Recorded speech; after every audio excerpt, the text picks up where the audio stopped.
ఇలాంటి సమయంలో యేసు ప్రభు పడిన వేదన,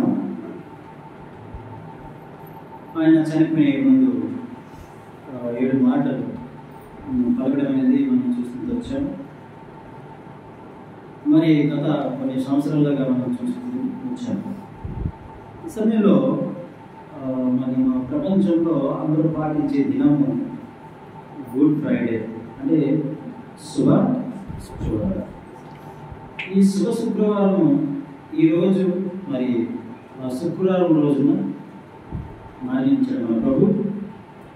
మరి శుక్రవారం రోజున మరణిస్తే శుభ శుక్రవారం ఎలాగైంది?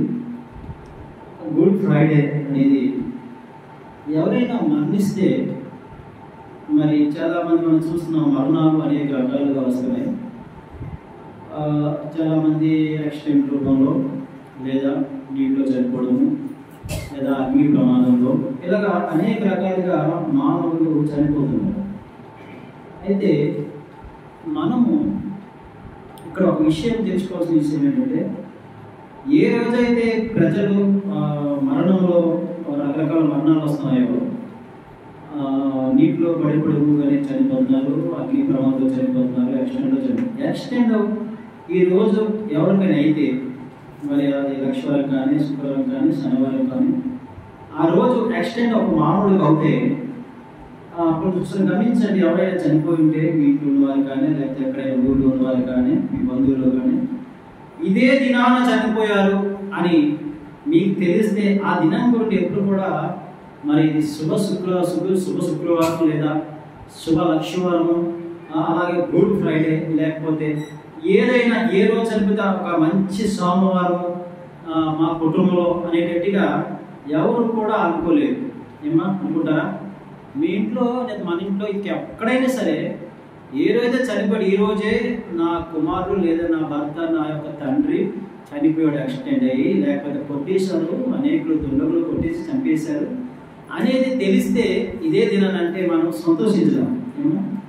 మరి అది మంచి రోజు అనేది మాత్రము అనలేదు.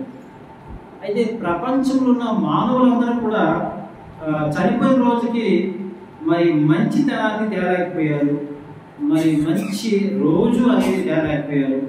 చనిపోతే మంచి రోజుల చరిత్రలో ఏ మానవుడు కూడా లేదు, మరి ఏ దేవుళ్ళు కూడా అన్ని రకాలు మనం చూసుకుంటున్నాము లేదు.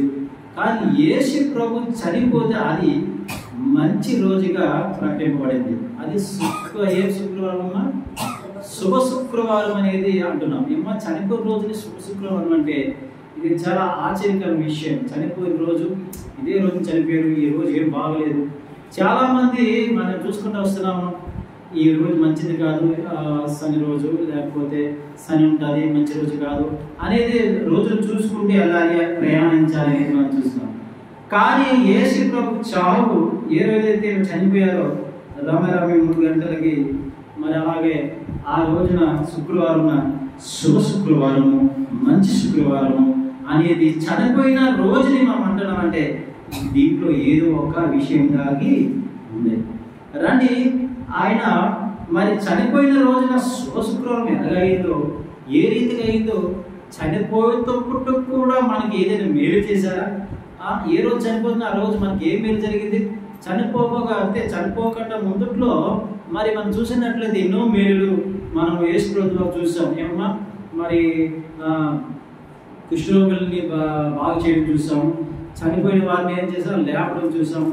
మరి అలాగే బైబిల్ గ్రంథంలో చూసుకుంటే ఇక మనం చూసుకున్నట్లయితే కళ్ళు లేని వారికి కళ్ళు ఇవ్వడం జరిగింది, ఆకలితో ఉన్న వారిని ఆహారం వేసి పెట్టారు. మరి ఇలాగే ఆ ప్రమాదం ఉన్న వారిని ప్రమాదం తప్పించారు అనేది మనం చూసుకుని వచ్చాం. అదంతా కదా మేలు యేసు ప్రభు చేసినట్లుగా మనం చూసుకుని వచ్చాం. మరి చనిపోయిన రోజు ఏం మేలు ఉంది? శుభము ఎందుకంటారంటే మానవుడికి ఏదో ఒక మేలు జరిగితే తప్ప అది శుభం అనలేదు. ఎందుకంటే మరి మానవుడు ఆ రీతి భావిస్తాడు. కానీ ఇక్కడ మనం చూసినట్లయితే చనిపోతే కూడా మేలు ఎక్కడ ఏం చేశారు? ఎవరికైనా బతికించారా? ఎవరికైనా రక్షించారా? పోలే బతికించినా కూడా దాంట్లో ఇంతకుముందు ప్రభు సజీవంగా మరి సంవత్సరం సువార్త చేసినప్పుడు అంత మేలు మాత్రము శిలువలో మరి చనిపోయేటప్పుడు దెబ్బలు తినడము, రక్తం కార్చడము, ఇంకా ఎన్నో అవమానం పొందడం చూసాం తప్ప మానవుడికి ఏం మేలు జరిగింది అనేది మనం చూసుకుంటాం. మరి చూసుకోే ముందు ఒక విషయం, శుభ శుక్రవారం అంటే మరి జాతకండి మానవుడికి చెప్పండి మానవుడికి రక్షణ కలగజేసే దినము.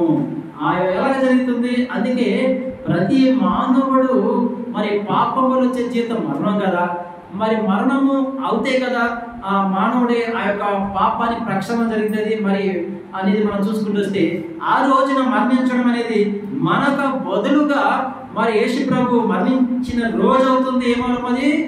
శుక్రవారం. కాబట్టి అది మనకి మేలు చేసిందంట, మేలు చేయకున్నట్టమ్మా మేలు చేసిందంటే రండి ఆ యొక్క జాగ్రత్త కిన్నట్లయితే అందుకే శుక్రవారం అయింది. ఎందుకంటే మనకు మేలు చేస్తారు. ఏమమ్మా మరి జాగ్రత్త చూసినట్లయితే అన్ని మరి అన్నము సిద్ధపరిచాము, అలాగే ఇల్లు చక్కగా సిద్ధపరిచాము, అలాగే అన్ని రకాలు చేసి మరి భోజనమే కానీ తినకపోతే ఎంత వంట చేసినా ఎంత చక్కగా వంట చేసినా మానవులు భోజనం తినకపోతే ఏమవుతుందో చెప్పండి? ఏం ప్రయోజనమా? వంట చేసినప్పుడు కూడా ఎంత కష్టపడ్డాం.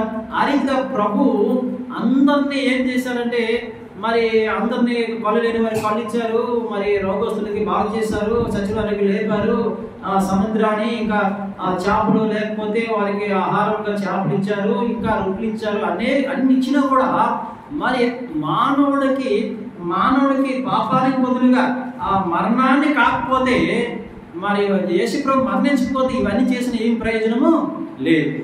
మరణము ద్వారే దేవుడి మరణం ద్వారా మనకేం కలిగింది చెప్పండి?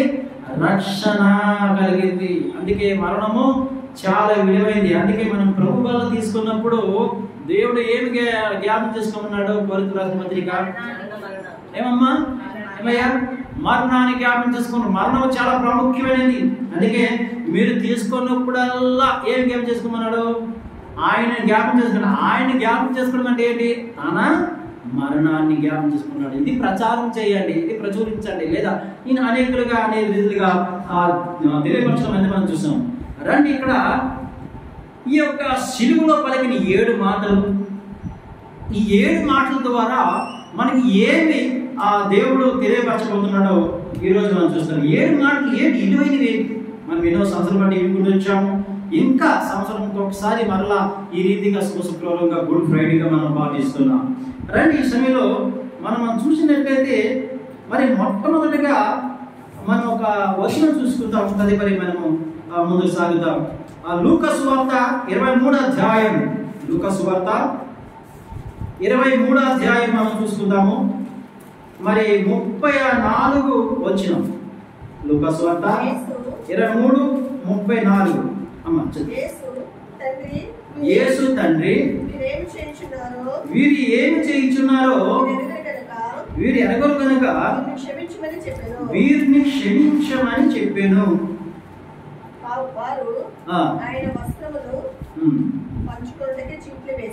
చాలు, అంతే చాలమ్మా. ఇక్కడ మనం చూసినట్లయితే ప్రియులారా, లూకా సువార్త 23:34 చూస్తే తండ్రి వీరు ఏమి చేయించున్నారు, వీరు ఎరగరు కనుక వీరిని క్షమించమని చెప్పారు. అంటే ఇక్కడ మనం చూసుకున్నట్లయితే ప్రభు ఇక్కడ ఒక మాట పలకడేటంటే వీరేం చేయించున్నారు వీరు అంటే అప్పటికి యేసు ప్రభు హింసింపబడుతున్నాడు, అప్పటికే బాధ నొందుతున్నాడు. అయినా సరే ఎలా పలకగలుగుతున్నాడు అంటే వీరేం చేయించున్నారో వీరు. అందుకే ఇది ఎప్పుడు నెరవేర్పు మనం చూసుకుంటే పాత నిబంధనలో కూడా ఈ మాటలు రాయబడాయి. ఎందుకంటే మానవుల కొరకు మరి కుమారుడు చనిపోతాడు ఈ రీతిగా, మరి అలాగే అనేకుల పాపాలు భరిస్తాడు, తిరుగుబాటు చేసిన వారిని కూడా మరి విజ్ఞాపనం చేస్తాడనేది కూడా పాత నిబంధనలో రాయబడడం జరిగింది. ఎందుకంటే అది నెరవేర్పు అప్పుడున్న వారు సైనికులు గుర్తించలేదు. రండి అది అప్పుడు చూద్దాము. మనం యెషయా గ్రంథము 53వ అధ్యాయము, యెషయా గ్రంథము 53వ అధ్యాయము మరి 12వ వచనం మనం చూసుకుందాం. ఒకసారి చదవండి. వారితో నేను అతనికి పాలు పంచిపెట్టేదను, గనులతో కలిసి అతడి కొల్ల సొమ్ము విభాగించుకొనెను. ఏలయనగా మరణము నొందునట్లు అతడు తన ప్రాణమును దారబోసెను. అతిక్రమము చేయవారిలో ఎంచబడిన వాడాయను. అనేకుల పాపములను భరించుచు తిరుగుబాటు చేసిన వారిని గురించి విజ్ఞాపన చేసేది అనేది మనం చూసుకుంటూ వచ్చాం. ఇక్కడ మనం చూసుకుంటే వారు తిరుగుబాటు చేస్తున్నారు, వారు మరి అన్యాయంగా సిలువ వేస్తున్నారు, అన్యాయంగా మరి బాధిస్తున్నారు. కాబట్టి వీరి నుండి కూడా మనం ఇక్కడ ఏం చూసుకుని వచ్చామంటే విజ్ఞాపన చేశారు. మన ప్రభు ఏం చేశారు? విజ్ఞాపన. ఆ విజ్ఞాపన చేసినప్పుడు ఏ పదంతో విజ్ఞాపన చేశారు? తండ్రి, వీరు ఏమి చేయించున్నారో వీరు ఎరగరు కనుక వీరిని క్షమించుము. ఇక్కడ జాగ్రత్తగా ఏంటంటే ఈ పాఠం చాలా మానవ జీవితానికి చాలా విలువైంది, క్రైస్తవులకు ముఖ్యంగా చాలా విలువైంది. చూడండి, క్రైస్తవుడు అంటేనే వీనికి ఎప్పుడైతే యేసు ప్రభువును నమ్ముకున్నారో ప్రతి వ్యక్తి, అప్పుడు ఇవి ఏం చేశారంటే శ్రమల్లో పాలు పొందే, శ్రమలు నేను పాలు పొందుతున్నాను, క్రీస్తుతో పాటు నేను శ్రమల్లో ఏమవుతున్నా మనము పాలు పొందు. అందుకే మరి నన్ను వెంబడించేవాడు తన సిలువ తాను ఎత్తుకోవాలని రాయబడింది. అంటే తన సిలువ, మరి ఎవరు సిలువ వారే ఎత్తుకోవాలి. అంటే సిలువ అంటే దేనికి గుర్తు? శ్రమలకు గుర్తు. అయితే సిలువను మనం ఎత్తుకోవాలి. ఇక్కడ జాతకనండి, ఈ ప్రపంచంలో మనం సరిగా బ్రతకాలంటే ఏంటి? సమాజం రీతి కాదు, సరిగా బ్రతకాలంటే ప్రభుత్వం రీతి కాదు, సరిగా బ్రతకాలంటే నీ కుటుంబ రీతి కాదు, సరిగా బ్రతకాలంటే అంటే దేవుడికి ఇష్టమైన రీతిగా ఒక క్రైస్తవుడు బ్రతకాలంటే ఈ యొక్క వేడు మాటలు చాలా ప్రాముఖ్యమైనవి. కుటుంబంలో సమాధానం ఉండాలంటే, మంచి సాక్ష్యం కలగాలంటే, ప్రతిదీ కూడా మరి నీ యొక్క జీవన వ్యాపారంలో ఇంక ప్రతి విషయంలో నీవు ఆ దేవుడికి మెచ్చుకుని తగిన వాడుగా ఉండాలంటే ఈ యొక్క వేడు మాటలు చాలా ప్రాముఖ్యమైనవి. మీరు చాలా జాగ్రత్తగా వినాలని ప్రభుపేట మనం చేస్తున్నాను. ఇక్కడ జాగ్రత్తగా అండి, అక్కడ బాధ నొందుతున్నా కూడా మరి అక్కడ ఏమని పలికడంటే వీరు ఏమి చేయించున్నారో వీరు ఎరగరు కనుక వీరిని క్షమించుము అని వేడుకోవడం అనేది ఏమి ఇది చిన్న విషయం కానే ఏమా. మిమ్మల్ని ఎవరైనా బాధిస్తున్నారంటే, ఎవరైనా బాధపడుతున్నారు, అన్యాయంగా బాధపడుతున్నారంటే ఒకసారి ఊహించండి. మీ కుటుంబం ఉన్నవారు కానీ, మీ ఇంట్లో పక్కన ఉన్నవారు కానీ, పొరుగింటి వారు కానీ ఎవరైనా మిమ్మల్ని బాధపడుతున్నారు అనుకోండి, మనం ఈ మాట పలకగలమా? ఏమైనా పలకగలము? వీరు ఏం చేస్తున్నారు వీరికి తెలియదు, తండ్రి క్షమించు క్షమించు క్షమించు అని తండ్రికి చెప్తాం తప్ప మనము శ్రమించట్లేదు, మనం ఆ రీతి ఉండట్లేదు. మరి తండ్రికి చెప్పేస్తాం, కానీ వాళ్ళతో పాటు మనం ఏం చేస్తామంటే ఉద్దవాడతాం, డిస్టర్బ్ చేస్తాం, ఇంకా కొట్లాట జరుగుతుంది, తిట్లు. మరి ఈ రీతిగా మరి మాటకు మాట కలుపుతాం. ఎందుకంటే మనిషి ప్రతి ఒక్కరికి ఏది వాడికి ప్రతి వారికి సమాధానం చెప్పాలి. మరి ఎవరైనా ముఖ్యంతో ప్రవర్తించినప్పుడు వారికి మరి ఖచ్చితంగా సమాధానం చెప్పాలి. అంతవరకే తప్ప ఆయన ఏం చేస్తున్నారంటే వీరు ఏమి చేయించున్నారు, వీరు ఎరగరు కనుక వీరిని క్షమించుము అనే రీతిగా ప్రతి క్రైస్తవుడు పలకాలి. అది పలకపోతే మన క్రైస్తవ లెక్కలోకి మనం రాము. ఎందుకంటే క్రీస్తుని వెంబడించేవాడు మాత్రమే క్రైస్తవురాలు లేదా క్రైస్తవుడిగా మారగలుగుతాడు. ఏమ్మా ఇక్కడ జాతకం అంటే మరి క్రీస్తుని వెంబడించడం అంటే ఏంటి?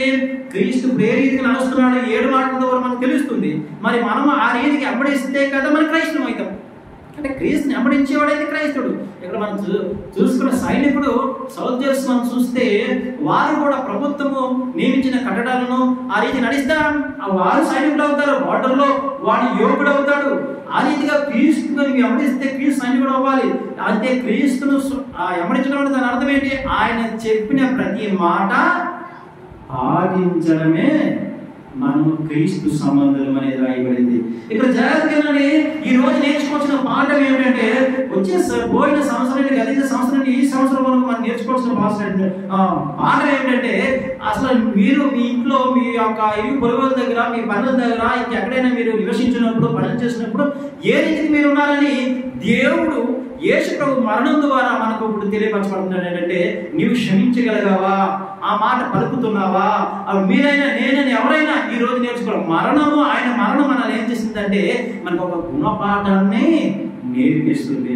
మనల్ని హింసిస్తున్నా ఇంట్లో నీ భర్త కానీ నేను హింసిస్తున్నాడంటే నువ్వు చెప్పాల్సింది ఏంటంటే తండ్రి ఎన్నో చెప్తున్నావు కానీ వినట్లేదు అంటే వీరేం చేస్తున్నారో ఈయన ఎరగరు కనుక వీరిని క్షమించు ప్రభా. లేదు ప్రభా శిక్షించు అంటే మరణం. వారు రక్షణ పొందకంటే చనిపోతారు. ఈ దరిద్రుడు ఉంటే ఏంటి లేకపోతే ఏంటి అనేటట్టుగా మాట్లాడుతున్నారు కొంతమంది.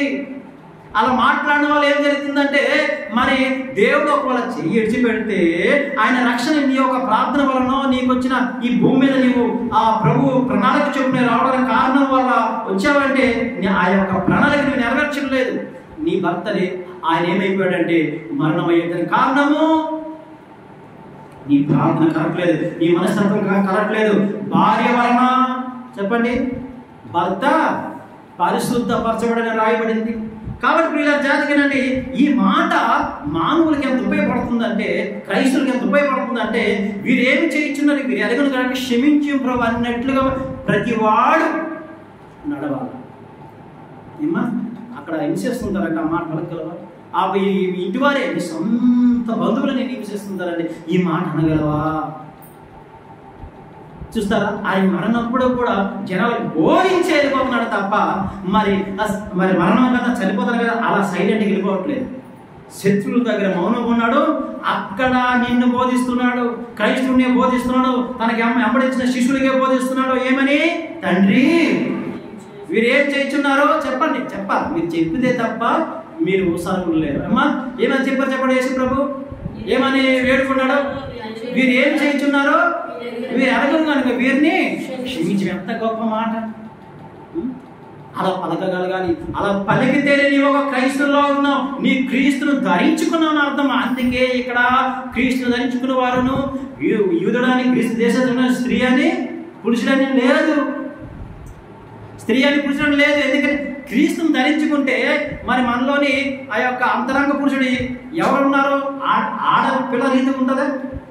మనం క్రీస్తును ధరించుకుంటే మరి ఏముంటాము? ఆడపిల్ల కూడా ఆత్మ సంబంధమైన రీతిని చూసుకుంటే ఆయన పురుషుడే. కాబట్టి ప్రియులారా ఆయన ధరించుకుంటే నీకు కూడా పలగాలి ఏంటంటే, మనల్ని హింసిస్తున్నా కూడా ఇవి ఏమి చేయించున్నారు వీరిని ఎరగని పలకాలి. అప్పుడు దేవుడిని క్షమించమని ఎరగే వేడుకుంటే తప్ప నీ క్రీస్తు సంబంధం కాదు. రండి ఇంకొక మనం చూసుకున్నట్లయితే రెండో మాట మనం చూసుకుందాం. రాయబడింది రెండో మాట లూకా సువార్త 23:43 వచ్చి చూడమ్మా. 23 అధ్యాయము 43. అందుకు ఆయన వానితో, నేను నీవు నాతో కూడా పరదేశంలో ఉండువని నిశ్చయముగా నీతో చెప్పుచున్నాను. 42 నుంచి చదువమ్మా. ఆయనను చూచి యేసు, నీవు నీ రాజ్యములోనికి వచ్చినప్పుడు నన్ను జ్ఞాపకము చేసుకొనుమనెను. అందుకు ఆయన వానితో, నీవు ఒకసారి ఆగండి. మరి 39 నుండి ఒకసారి చదవండి. వేలాడవేయబడిన ఆ నేరస్తుల్లో ఒకడు ఆయనను దూషించుచు, నీవు క్రీస్తువు కదా, నిన్ను నీవు రక్షించుకొనుము, మమ్మును కూడా రక్షించుమని చెప్పెను. అయితే రెండవ వాడు వాడిని గద్దించి, నీవు అదే శిక్షా విధిలో ఉన్నావు గనుక దేవునికి భయపడవా? మాకైతే ఇది న్యాయమే, మనము చేసిన వాటికి తగిన ఫలము పొందుచున్నాము గాని ఈయన ఏ తప్పిదమును చేయలేదని చెప్పి ఆయనను చూచి, యేసు, నీవు నీ రాజ్యములోనికి వచ్చినప్పుడు నన్ను జ్ఞాపకము చేసుకొనుమనెను.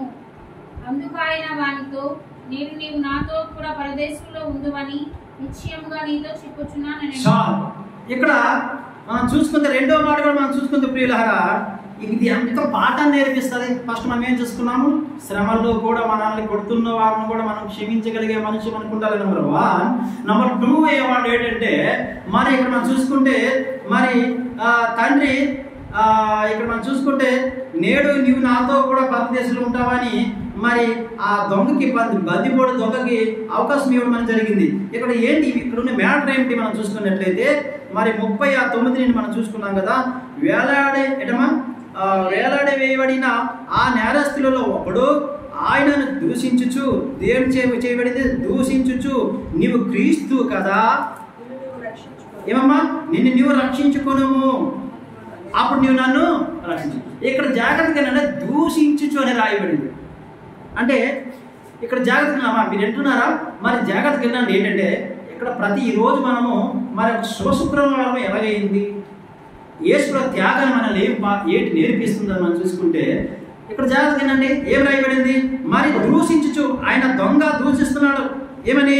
వేలాడదీయబడిన ఆ నేరస్తుడు ఒకడు ఆయన దూషించు, నీవు క్రీస్తు కదా, నీవు క్రీస్తువే కదా, క్రీస్తువే కదా, నిన్ను నీవు రక్షించుకొనుము, మమ్మల్ని కూడా రక్షించము అంటే దూషించు. దాని అర్థం ఏంటి?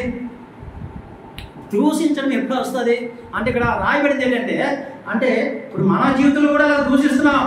మీకు మీరే ఒకసారి ఆలోచించు, మీరు కూడా మనము కూడా దూషిస్తున్నాం, ఇప్పుడు కూడా దూషిస్తున్నాం. ఏ రీతి ద్వేషిస్తున్నామో దూషిస్తున్నామో ఒక జాగ్రత్తగానండి. బందిపోడు దొంగ లేదా ఏలాడదీసిన దొంగ ఆయనకు ప్రస్తుతానికి ఏం కలుగుతుంది? ఆయనకి చెరువులో ఆయన కూడా ఉన్నాడు కదా. కాకపోతే యేసుప్రభు అన్ని మీ మేకులు గట్రా ఇవి అన్నీ ఉన్నాయి లేవు, అవి కాకపోతే అంత శ్రమలు రాకపోయినా 39 కొరడ దెబ్బలు తినకపోయినా కానీ కాలేజ్ కట్టేస్తే లేదా చెరువులో ఏలాడదీస్తే బాధ ఉంటుందా? సుఖం ఉంటుందామా? ఏమయ్యా, సుఖం ఉంటుందా? బాధ ఉంటుందా? బాధ ఉంటుంది, చాలా బాధ ఉంటుంది. ఇంత బాధ కాదు, శ్రమ ఉంటుంది. ఆ శ్రమకి మరి మనం కాసేపు కూర్చుంటేనే మనకు శ్రమ, అదొక బాధ. కాలు నొప్పులు అది లాగేస్తున్నాయి, అదో టైం మనకు కనిపిస్తే ఎంత ముగిస్తామా అన్నట్లుగా మానవుడికి ఉన్నప్పుడు జస్ట్ అలాగా కట్టేసినప్పుడు ఆకలితో ఉంచేసినప్పుడు ఆ దొంగ కూడా బాధే. బాధ వచ్చినప్పుడు ఏమని పలుకుతున్నారంటే, నీవు క్రీస్తువే కదా, నీవే క్రీస్తువే కదా. క్రీస్తు అయితే నీవే రక్షించుకోవాలి, మాకే నువ్వు రక్షిస్తావు, నువ్వు నాకు రక్షించుకోమి, నాకు కూడా రక్షించగలుగుతావు అంటున్నాడు. అంటే దాని అర్థం ఏమిటి? ఇంత బాధపడుతుంటే, ఇన్ని చిత్రహింసలు పడుతుంటే నీవు ఇంతవరకు రక్షించుకుని దేవుడు అని చెప్తున్నా, క్రీస్తు అభిషక్తుడు అని ఎంతో మంది చెప్తాను, నేను కూడా విన్నాను కదా. మరి నీవు క్రీస్తువే కదా, నీవు రక్షించుకోవు, మాకు కూడా బాధపడ నా రక్షించవేంటి అనేటట్టుగా ఆయన ద్వేషిస్తాడు. ఈయన క్రీస్తు కాడు, ఈ నిజమైన దేవుడు కాదు, ఈ నిజమైన రక్షకుడు అయితే మరి మాకు ఇంత బాధ వస్తుంది కదా, ఆయనకంటే రక్షించుకోండి, మాకే రక్షిస్తాడు, నీ క్రీస్తువా, నీవు క్రీస్తువా అనేటట్టుగా ద్వేషించేస్తున్నాడు. నిజమా కదమ్మా? ఏమమ్మా మాట్లాడట్లేదు, ఆ రీతిగా ఉంది. కాబట్టి ప్రియులారా జాగ్రత్తనండి, ఇది ఎలాగ వర్తిస్తుంది? మనము కూడా ద్వేషిస్తున్నాం, దూషిస్తున్నాం అనేది ఏ రీతి చూసుకుంటాం? జాగ్రత్తనండి. మీరు అనుకునే ఏదైనా మీరు అనుకునేటప్పుడు నాకు ఇది జరగాలి, నా కుమారుడికి ఇది జరగాలి, లేకపోతే నా కూతురికి ఇలా జరగాలి, లేకపోతే నా భార్య జరగాలి, లేదా నా కుటుంబంలో ఇది నెరవేరాలి, ఇలా అయినప్పుడు కొన్ని సంవత్సరాలు గడిచిపోతున్నాయి, మరి ఎన్నో సంవత్సరాలు గడిచిపోతున్నాయి, ఎన్నో ప్రయత్నం చేస్తున్నారు, ఎన్నో ఆస్తులు అమ్ముకున్నట్టుగా చేస్తున్నారు, ఎంతో మీ రక్తము మీ చెమట ఊడ్చి కష్టపడుతున్నారు. కానీ మీకు విడుదల కలగపోతే, దేవుడు మీతో మాట్లాడకపోతే, మీరు ఎన్ని బాధలు పడుతున్నా మీకు అనుకోని నెరవేరకపోతే, కష్టాలు అధికమవుతున్నాయే కానీ, అప్పులు అధికమవుతున్నాయి కానీ దాన్ని తీరకపోతే మీకు ఎలా కలిగింది యేసుప్రభు మీద? ఇదిగో బాధ అనిపిస్తుంది కానీ అక్కడ స్వార్థ ప్రకటించమంటున్నారు. ఇదిగో మా ఇంట్లో ప్రాబ్లం అవుతున్నాయి, నా కుటుంబంలో నాకు శోధన వస్తుంది కానీ ఇక్కడేమో ఈ పని చేయమంటున్నారు, ఇలా మంచి ఉండమంటున్నారు, ఇలా పరిశుద్ధంగా నడచమంటున్నారు. ఈ నడచమంటున్నారు కరెక్టే, నాకు ఈ విడుదల రావట్లేదే అనేది ఆ సమయంలో దేవుడు మాట్లాడకపోతే, నీకు రక్షించిపోతే నీకు నాకు కూడా ఎలా వస్తుందంటే, ఇంతకు దేవుడు ఉన్నాడా, ఈయన దేవుడేనా అనేటట్టుగా అనిపిస్తుంది. అప్పుడు దేవుడు నీవు దూషిస్తావు, దేవుడు నీవు దేశిస్తావు. నీవు క్రీస్తువే కదా, నీవు యేసుప్రభు కదా, నీవు నిజమైన దేవుడే కదా, నీవు రక్షకుడే కదా ప్రభా, ఇన్ని బాధలు పడుతుంది, ఎందుకు ప్రభా మౌనంగా ఉన్నావు, రక్షించట్లేదు అనేది ఖచ్చితంగా మనకు కూడా ఏమొచ్చేది చెప్పండి? ద్వేషము, ప్రభు మీద కోపము వస్తుందా రాదమ్మా? వస్తుందా రాదా? ఖచ్చితంగా వస్తుంది. అందుకే ప్రియులారా ఇక్కడ జాగ్రత్తగానండి, ఇక్కడ ఈ దొంగ ఎలా పలికితే రెండో దొంగ ఏం పలికాడు చూడండి. చదవాలమ్మా. అయితే రెండోవాడు ఆయన గద్దించి, నీవు అదే శిక్ష విధిలో ఉన్నావు కనుక దేవునికి భయపడవా? మనకైతే ఇది న్యాయం. ఇక్కడ ఏంటన్నారు? నీవు తప్పు చేస్తావు, నేను ఎలాంటి వాళ్ళము? దొంగ. నీవు నన్ను ఎలాంటి వాళ్ళమమ్మా? దొంగ. ఈ శిక్ష మనకి న్యాయమే. అంటే మనం చేసే తప్పుకి వచ్చిన ఆ యొక్క ఫైన్ లేదా పనిష్మెంట్ అనేది ఎంతవరకు ఉండాలి అంతవరకు ఉండాలి, ఇది కరెక్టే. కానీ మరి మనకి న్యాయమే. అప్పుడు ఏమన్నారు అక్కడ? ఇది న్యాయమే, తగిన ఫలం పొందుచున్నాము కానీ ఈయన ఏ తప్పిదము చేయలేదని చెప్పి ఆయన చూచి, యేసు నీ రాజ్యంలోనికి వచ్చినప్పుడు నన్ను జ్ఞాపకం చేసుకున్నాము. అక్కడిక్కడ ఏం కనబడుతుంది? నీకు శ్రమ వచ్చినప్పుడు, నీ కుటుంబంలో బాధ వచ్చినప్పుడు, నీకు కూడా బాధ వచ్చినప్పుడు, అన్యాయంగా నీవు హింసింపబడుతుంటే, బంధింపబడితే, అప్పుల చేత దేని చేత నీవు బంధింపబడితే, నీ కుటుంబంలో నీకు రక్షణ రాకపోతే, దేవుడు సాయం త్వరగా రాకపోతే, నీకు కూడా ఈ దొంగలాంటి మనిషి నీకు కలిగుతుంది. అప్పుడు అలాంటప్పుడు కావాల్సింది ఏంటి? రెండో దొంగకున్న విశ్వాసము నీకు నాకు కావాలి. రెండో దొంగకున్న విశ్వాసం ఏం కావాలమ్మా? ఎలాంటి కావాలా? మనం చేసిన తప్పుని బట్టి మనకి ఈ శిక్ష రావడం కరెక్టే. ఇదిగో 5 సంవత్సరాలు అయిపోతుంది, 4 సంవత్సరాలు అయిపోతుంది, మనకి విడుదల రాదు, ఈ అప్పులతో ఉన్నాం, ఈ కష్టాలతో ఉన్నాం, ఈ బాధలతో ఉన్నాం. సరే, మనం చేసిన తప్పు కాబట్టి మనం మీద అనిపిస్తాం. కానీ ఏ తప్పు చేయని యేసు ప్రభువే ఇన్ని బాధలు అవమానం పొందినాడే అన్నప్పుడు ఎందుకు మనం జ్ఞాపకం చేసుకోం? ఫోన్లే ఎన్ని సంవత్సరాలు ఏంటి, లేకపోతే 10 సంవత్సరాలు రాని, నా జీవితాంతకాలమే రాని, ఏముంది? దేవుడు రక్షకుడే కదా, నన్ను స్వర్గం ఇస్తాడే కదా, ఈ భూమి మీద నాకు విడతలేకంటే రాడు కదా. మానవుడు భరించాల్సిన బాధే తప్ప ఎక్కువ ఇవ్వడానికి ఉన్నది కదా, నేను భరించగలుగుతానే కదా, అందుకే నన్ను ఇంకా ఉంచినాడు కదా. నా విశ్వాసం ఎందుకు పోగొట్టుకోవాలని ఎందుకు అనుకోవు? ఆయన న్యాయవంతుడు. రెండో దొంగకుని విశ్వాసం ప్రతి మానవుడికి ఉంటే తప్ప మన విశ్వాసము కానే కాము. మనము అష్ట దొంగ ద్వేషించినట్లుగా మనం ద్వేషించేస్తున్నాం. ఇంకేం దేవుడు ఉన్నాడా? అసలు ఉంటే ఎందుకు నా కాపాడు, ఎందుకు నా కొడుకు మార్చడు, ఎందుకు నా పరిస్థితులు మారవు అనేటట్టుగా మనము అంతరంగంలో ద్వేషిస్తున్నాం. మనం కనబడము. దేవుడు మాత్రమే ఒక మనిషి ఆత్మని తన మనసు ఆత్మకి తప్ప ఇంకెవరికి తెలియదు అన్నట్లుగా దేవుడు ఆత్మకంగా ఆయన ఆత్మరూపంలో మనం గ్రహించగలుగుతున్నాడు. కాబట్టి పిల్లలు ఇక్కడ జాగ్రత్త వినండి. ఖచ్చితంగా ఇక్కడ మనకి బాధ వచ్చినప్పుడు మనం తప్పుతున్నాం. అయితే ఏమన్నాడు? మనకి ఇది న్యాయమే, ఈ శిక్ష న్యాయమే, ఈయన ఏ న్యాయం చేయనివాడు, ఆయన విశ్వాసం, ఆయన దొంగే విశ్వాసం ఉంచాడు, ఈయన నిజంగా సజీవుడే, ఈయన నిజమైన దేవుడే లేదా రక్షకుడే అనేటట్టుగా ఆ దొంగ ఖచ్చితంగా ఏమి ఇచ్చాడు చెప్పండి? ఆ దొంగ మన స్టేట్మెంట్ ఇచ్చాడు. దేవునితో ఇలా మాట్లాడుతున్నాడు. ఏమని మాట్లాడుతున్నాడు? మళ్ళీ చదువుకోమా. ఏమని మాట్లాడుతున్నాడు?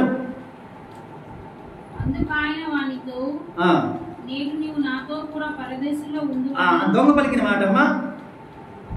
నీవు ఆయనను చూచి యేసు నీవు నీ రాజ్యంలోనికి వచ్చినప్పుడు నన్ను జ్ఞాపకం చేసుకో. యేసు నీవు రక్షించగలుగుతావయ్యా, నన్ను కూడా రక్షించగలుగుతావయ్యా, ఇప్పుడు నన్ను రక్షించవా అన్నాడా? ఇప్పుడు నాకు విడుదలేవా, ఈ బంధకులు ఉన్నాను అన్నాడా? అనలేదు. కానీ నన్ను ఇలాగే ఉండి చనిపోయినా పర్లేదు, కానీ నీవు నీ రాజ్యంతో వచ్చినప్పుడు నన్ను ఒకసారి జ్ఞాపకం చేసుకోయ్యా. ఖచ్చితంగా నీవు వస్తావు, ఖచ్చితంగా నీవు తిరిగి లేస్తావు, నీ రెండో మారు వస్తావు. నీ రెండో మారు వచ్చినప్పుడు నేను సమాధులు ఎక్కడ ఉంటాను కదా, నేను ఎక్కడ ఉంటాను కదా, నీవు నన్ను జ్ఞాపకం చేసుకుని నన్ను కూడా లేపయ్యా అనేటట్టుగా ఆయన విశ్వాసం చూసాడు. అంత గొప్పది. అంటే మనకి ఈ మూడో మాట మనకు తెలియపరిచింది ఏంటంటే, ఏమంటే ఈ రెండో మాటలో మనకు తెలియపరిచేది ఏంటంటే విశ్వాసం ఉండాలి. కడవారికి కూడా విశ్వాసము ఉండాలి. ఎన్ని శ్రమలోటైనా, ఎన్ని బాధలోటైనా విశ్వాసం మనకు ఉండాలి, లేకూడదమ్మా? ఉండాలి. ఉంటే తప్ప నీవు సిలువని నీ జీవితంలో అర్థం కాదు. నీవు ఉంటే నీ జీవితంలో సిలువ నెరవేరుతుంది. కాబట్టి ప్రియులారా, ఈ రెండో మాటని మనం ఏం తెలుసుకున్నామంటే బాధలోటో కూడా విశ్వాసం కలిగి ఉండాలి. బాధలోటో కూడా కష్టం వస్తుంది, దేవుడు దూషించాలనిపిస్తుంది, కోపం వస్తుంటుంది, తిరగబడగా నువ్వేం చేస్తావు, మాకేం చేశావు తండ్రి, ఇన్నిసార్లు మీకు ప్రార్థన చేశావు కదా, ఏం చేస్తావు అన్నట్టుగా అనిపిస్తుంది.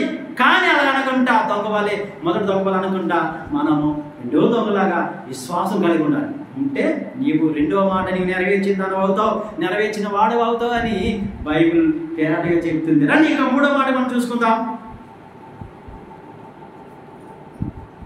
ఇక్కడ మనం చూసుకుంటే ప్రియులారా, యోహాను సువార్త 9వ అధ్యాయము 26వ వచనం.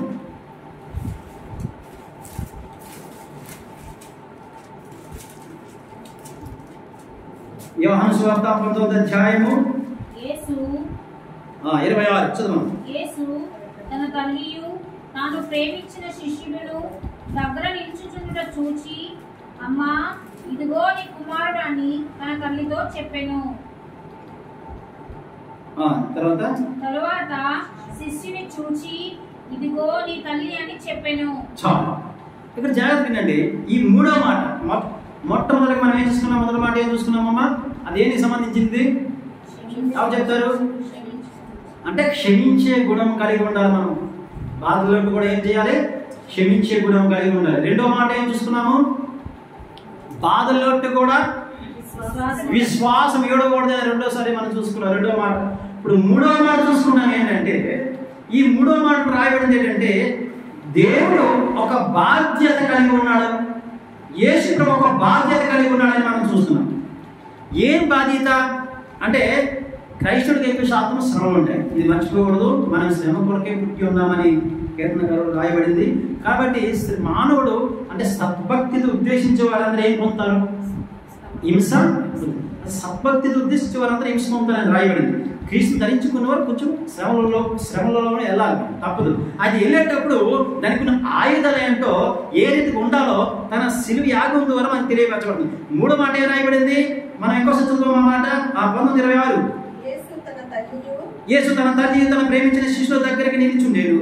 ఇండుట చూచి, అమ్మా ఇదిగో నీ కుమారుడు అని తన తల్లితో చెప్పాను. తర్వాత శిష్యుని ఇదిగో నీ తల్లి అని చెప్పాను.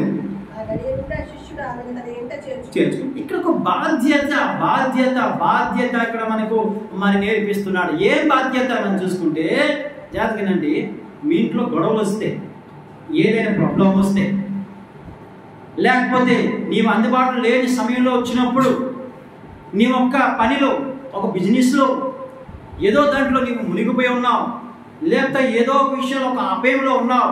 ఈ అపాయంలో ఉన్నప్పటికీ కూడా, నీ కుటుంబంలో నీ గొడవలో ఉన్నప్పటికీ కూడా, నీ తల్లి అంటే నీకు ఇష్టం లేనప్పటికీ కూడా, నీ తల్లి మీద నీ కోపం ఉన్నప్పటికీ కూడా, నీవు చేయాల్సిన బాధ్యత ఏంటంటే, నీవు అవమానం నందుతున్నా, నీకు హింసను నందుతున్నా, నీ బంధువుల ద్వారా నీకు హింసను నందుతున్నా, నీ తల్లి తండ్రి ద్వారా నీకు హింసను నందుతున్నా కూడా నీవు అక్కడ మరి మొదటి మాటగా మనం క్షమించగలిగి ఉండాలి, విశ్వాసం కలిగి ఉండాలి. ఈ బాధ్యత నెరవేర్చిన వాడుగా ఉండాలి. ఈ బాధ్యత ఎలా నెరవేర్స్తావు? నీ పనులు నీవు ఉన్నప్పుడు, నీ బిజినెస్ నీవు ఉన్నప్పుడు, నీ కష్టంలో నీవు ఉన్నప్పుడు, తల్లితో నీకు వైరం ఉన్నప్పుడు, నీ కుటుంబం వైరం ఉన్నప్పుడు కూడా నీ తల్లి బాధ్యత మాత్రం నీవు మర్చిపోకూడదు. అంటే యేసు ప్రభు తల్లి బాధ్యత మరవలేదు. తన ఒక హింసలో ఉన్నాడు, తన ఒక శ్రమలో ఉన్నారు. ఆయన ఉన్నప్పుడు కూడా తన బాధ్యత మర్చిపోయాడమ్మా? మర్చిపోలేదు. ఏం చెప్పాడు? అమ్మా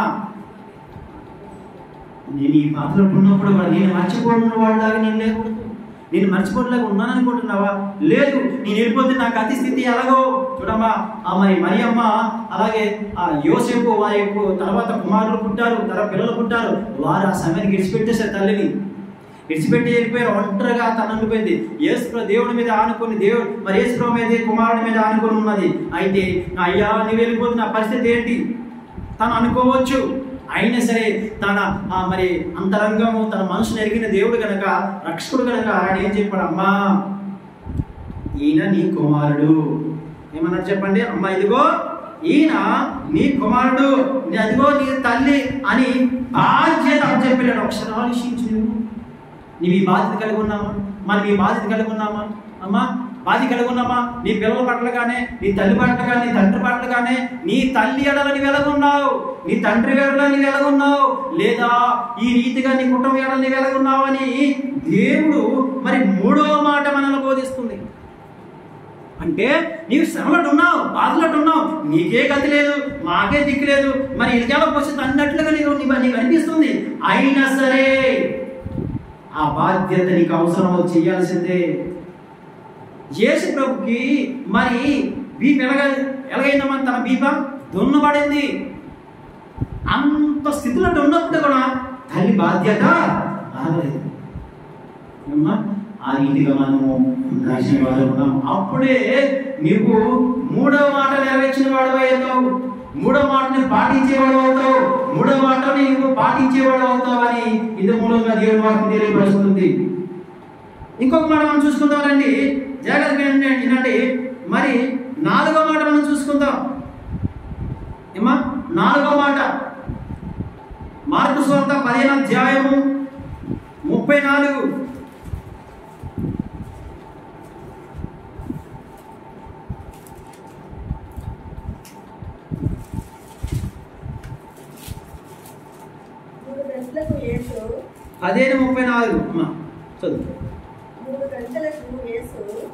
ఎలోయి ఎలోయి లామా సబక్తాని అని దగ్గరగా కేక వేసాను.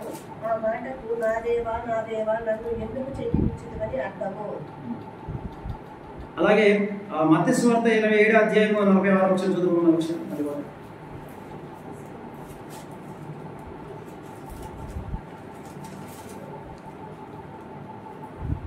చదువు. ఇంచుమించు 3 గంటలప్పుడు యేసు ఏలీ ఏలీ లామా సబ్తాని అని బిగ్గరగా కేక వేసెను. ఆ మాటకు నా దేవా నన్ను ఎందుకు చేయి విడిచితివని అర్థము. చాలు. ఇక్కడ మనం చూసుకుంటే శ్రమలోటి ఇది ఒకటి మనకు అగ్గుపడుతుంది. శ్రమలోటి బాధలోటి ఉన్నప్పుడు మనిషి ఇది కూడా మనకి మరి మన జీవితంలో ఆవరిస్తుంది. ఏంటంటే మనల్ని ఒంటరితనాన్ని మిగిలిస్తుంది. మనల్ని ఏం చేస్తుందంటే శ్రమ ఒంటరితనాన్ని ఇచ్చిపెడుతుంది. ఎవరు ఆ సమయంలో బంధువులు కానీ స్నేహితులు కానీ ఇంకే ఎవరైనా మనల్ని ఆదరించినట్లు ఉండకపోతే సొంత బంధువులు సొంత కుటుంబం మన దగ్గర ఉంటుంది, కానీ మనల్ని అర్థం చేసుకునే పరిస్థితి కూడా వాళ్ళకి ఉండదు. ఆ రీతి ఒంటరితనం ఉంటుంది. శ్రమలో వచ్చినప్పుడు ప్రతి మానవుడికి ఏంటంటే మరి ఎవరైనా చిన్న సహాయం ఓదార్పు మాటలు చెప్తారని ఎదురు చూస్తుంటారు. ఎవరు పట్టించుకోకున్నట్లుగా ఉంటుంది. అదే సమయము నీవు అనిపించిన ప్రతి ఒక్క బాధ యేసు ప్రభువు అనిపించాడు. ఆయనకు కూడా నీకు కలిగిన బాధే ఆయన కూడా ఒంటరితనంగా అనిపించారు. అందుకే ఏమన్నారు ఏంటంటే నా దేవా నా చెయ్యి ఎలా విడిచితివి అంటే ఖచ్చితంగా దేవుడు కానీ చెయ్యి విడిచిపెట్టకపోతే మానవుడు పాపలు భరించమంటే నీ మరణం చేయాల్సిందే, నీవు చావాల్సిందే. అంటే ఖచ్చితంగా చెయ్య ఎడబెట్టే అవసరమై ఉంటుంది. కాబట్టి పిల్లరా మనకున్న బాధలు మనకున్న వ్యాధులు ఇదిగో ఇవి కానీ మనం జ్ఞాపం చేసుకోకపోతే, ఇవి కానీ మన జీవితంలో అనుభవించకపోతే నీకు కష్టం కలిగినప్పుడు బాధ కలిగినప్పుడు ఈ 7 మాటలు గుర్తు చేసుకోండి. ఖచ్చితంగా నీ విజయం పొందుతావు. చాలామంది ఇవి పాటించకపోతే చాలామంది ఏమవుతారంటే విశ్వాసం తొలగిపోవడం మనం చూస్తుంటాం. దేవుడి మీద మరి అపనమ్మకము మరి అలా డౌట్ కలిగి ఈయన దేవుడు కాదేమో అన్నట్లు కనిపిస్తుంది. మానవుడికి ఏంటంటే చివరి వారికి పరీక్షిస్తాడు. ఎందుకు ఎంత పరీక్షిస్తాడంటే ఎంతవరకు పరీక్షిస్తాడంటే ఈ రాజ్యము ఈ దేశము మనం వచ్చిన ఈ ఊరు అంటే ఈ లోకము ఈ భూలోకము ఇది నిజమైన సొంత ఊరు కాదు, ఇది సొంత స్థలం అంది కాదు. ఇదిగో శాశ్వత కాలం అది అనుభవించాలంటే ఎలా కాలం ఆనందం అనుభవించాలంటే ఈ పరీక్ష అంటే ఈ ట్రైనింగ్ స్థలం, ఈ ట్రైనింగ్ భూమిలో ఈ పరీక్ష ప్రతి మానవుడికి అవసరం. దీంట్లోనే నాణ్యత విశ్వాసులను కనబడతారు. ఇది లేకపోతే పరీక్ష లేకపోతే విద్యార్థి మంచి ర్యాంకులతో పాస్ అయ్యాడని మంచి విద్యావంతుడని మనం గుర్తించగలమా? స్కూల్లో మరి పరీక్ష లేకపోతే ఈయన విద్యావంతుడే బాగా చదువుతాడనేసి మరి గుర్తించగలుగుతామమ్మా? అయితే మానవుడు మరి పరీక్ష ఉంటేనే వారు ఏంటంటే ఖచ్చితంగా వీళ్ళ మంచి విద్యార్థి అనేటట్టుగా మనం గుర్తించగలం. అలాగే దేవుడు కుమారుడిగా మంచి కుమారుడుగా మనము పేరు పొందాలంటే ఈ భూమిలోనే మనల్ని పరీక్ష పెట్టి మన ట్రైనింగ్ అనేది ఇస్తున్నారు అన్నమాట. దీంట్లో మనం పాస్ అవ్వాలి. అయితే దీన్ని ఎలా మనం విజయం పొందగలమో, ఎలాగ ఈ పరీక్షలో మనం పాస్ అవ్వగలుగుతామో దానికి సంబంధించిన మ్యాటర్లా మరలా మనకి ఏమి ఇచ్చాడు ఈ బైబిల్ గ్రంథంలో రాసి పెట్టి ప్రతి ఆయుధము ఇదిగో ప్రతి ఒక్క సర్వాంగ కవచంలో ఇంకా సంబంధించిన ఏ బాధకి దానికి సంబంధించిన మరి తోవ చూపించే మాటలో దీనికి రాయబడింది. దాని సల్వేషన్ మనకి ఇవ్వడం జరిగింది. కాబట్టి పిల్లరా ప్రతి మానవుడు ఏంటంటే ఇది అవసరము. ఏమవసరము? ఒంటరితనాన్ని కూడా ప్రతి మానవుడు భరించాల్సిన అవసరం వస్తుంది. ఎందుకంటే నీ భరించక ముందే నా దేవుడు నా రక్షకుడు ఏం చేశారు చెప్పండి? ఒంటరితనాన్ని భరించడం జరిగింది. నిజమే కదా?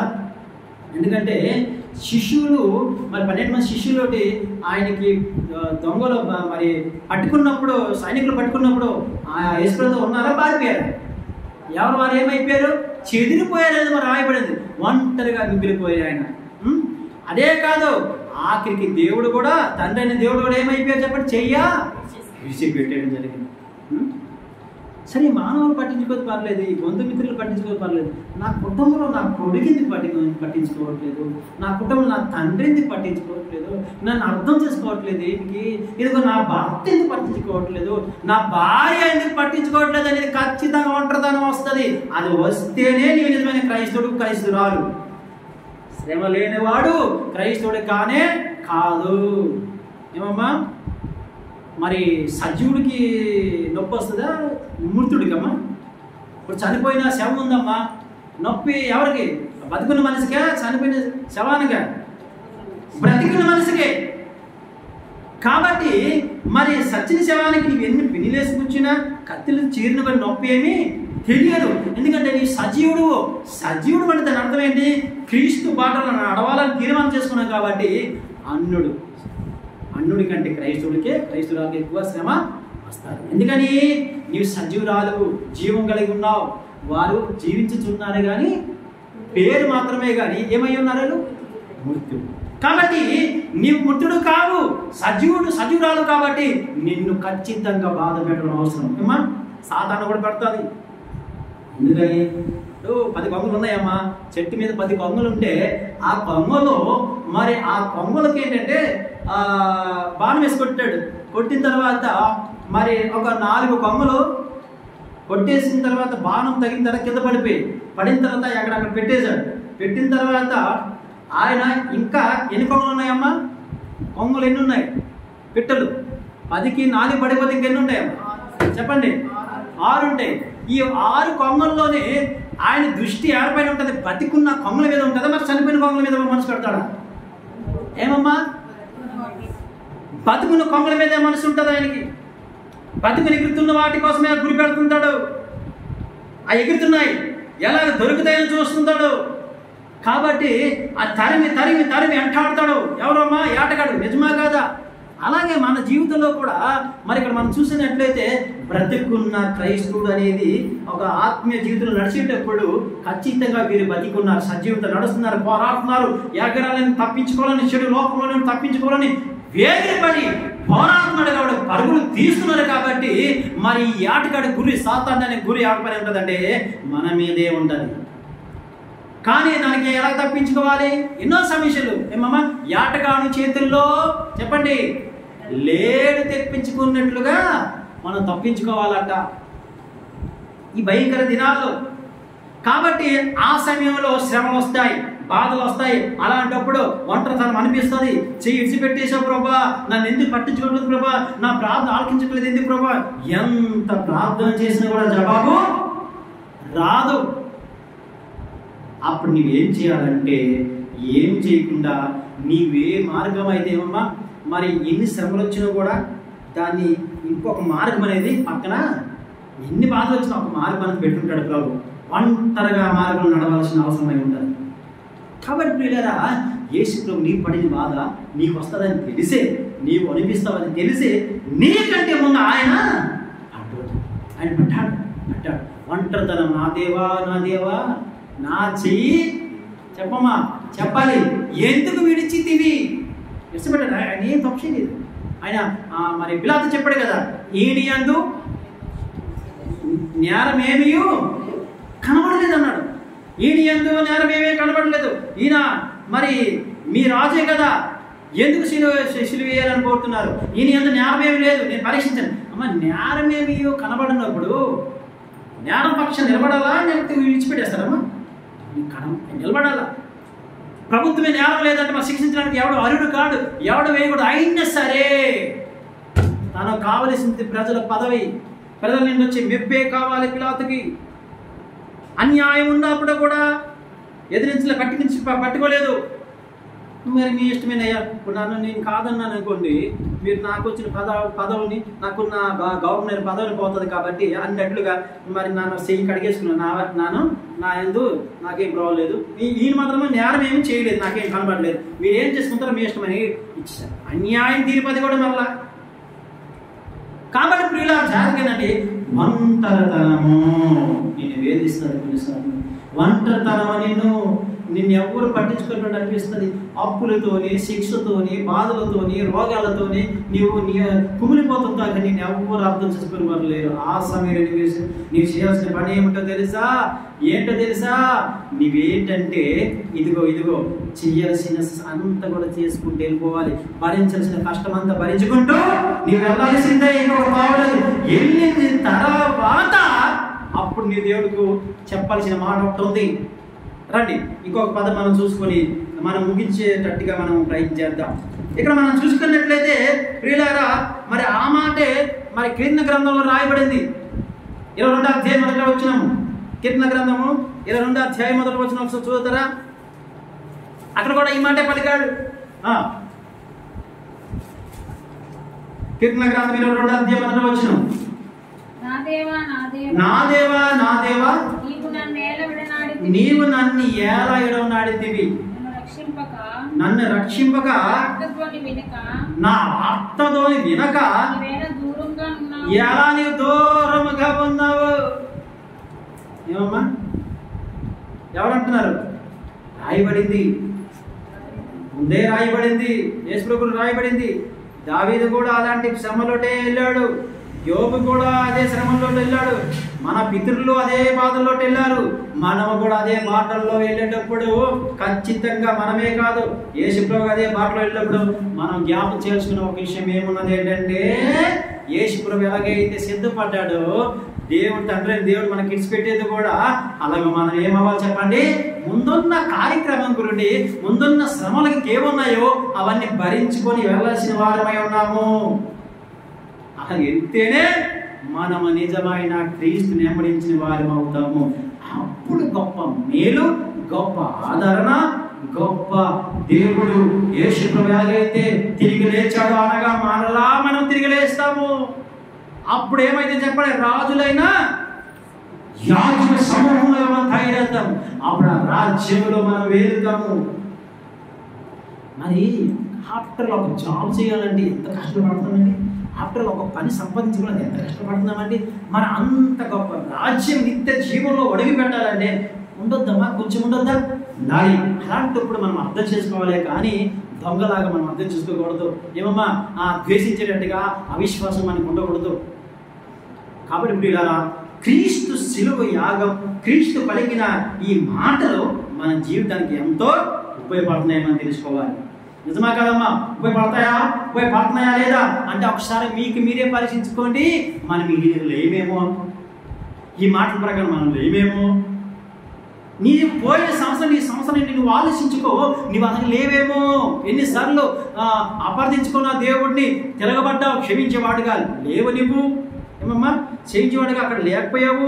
ఇంకేమైనా రెండో మాట చూస్తున్నాం. మొట్టమొదటి మాట ఏం చూసుకున్నాం చెప్పండి?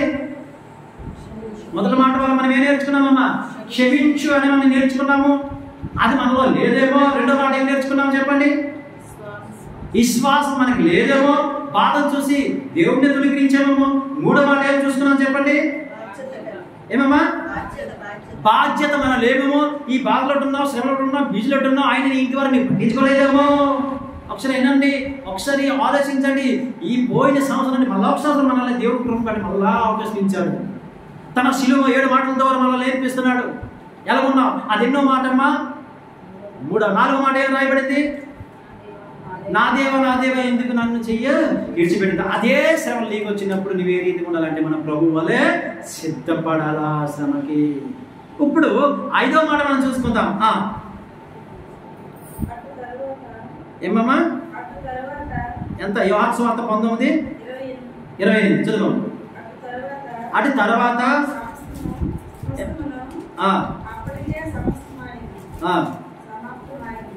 అప్పటికే సమాప్తమయ్యను.